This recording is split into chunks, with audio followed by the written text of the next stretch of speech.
Callum Woods was listed among the Dunfermline substitutes, but would later play a central role in a major cup controversy. Second Division Stenhousemuir were one down in 15 minutes.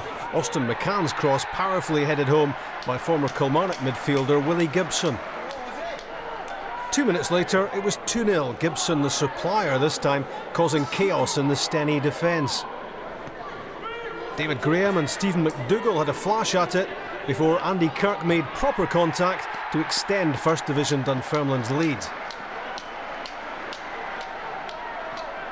The cup underdogs were well below par, and Dunfermline seemed able to score at will.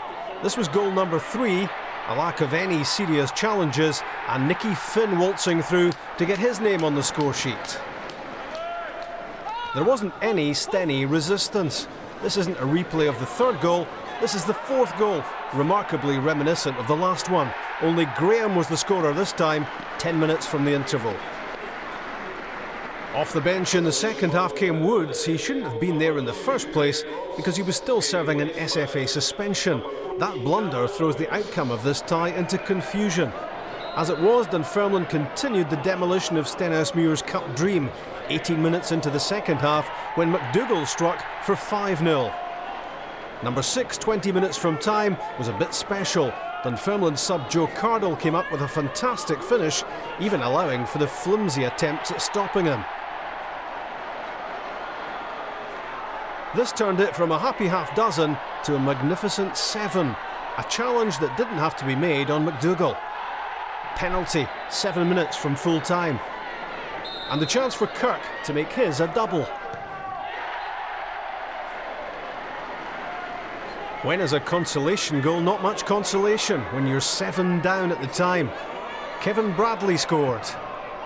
7-1 Dunfermline, but the SFA will call an emergency meeting to rule on the inclusion of the ineligible Woods.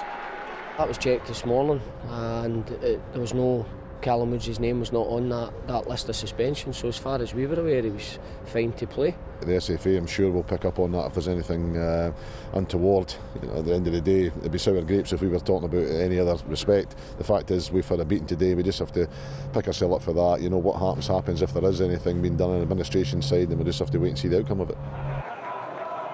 Now to Dunfermline, win 7-1 against Stenhousemuir this afternoon, but big controversy because they played Callum Woods, who was actually suspended for the tie, got 2 yellow cards, one against Clyde last season, one against Falkirk in the semi-final. He was suspended for this game today. He came on as a substitute, and it could mean that Dunfermline will face all sorts of bother. That match could be replayed, they could be fined, and indeed they could be thrown out of the competition. An emergency committee will meet on Monday to decide Dunfermline's fate, but clearly made a mistake there. It can happen. It's happened in the past with St Mirren. We can't talk about it just now, we're running out of time, but you'll find out more on Monday night. You can find out on Reporting Scotland. We'll tell you what happens there as far as the SFA are concerned.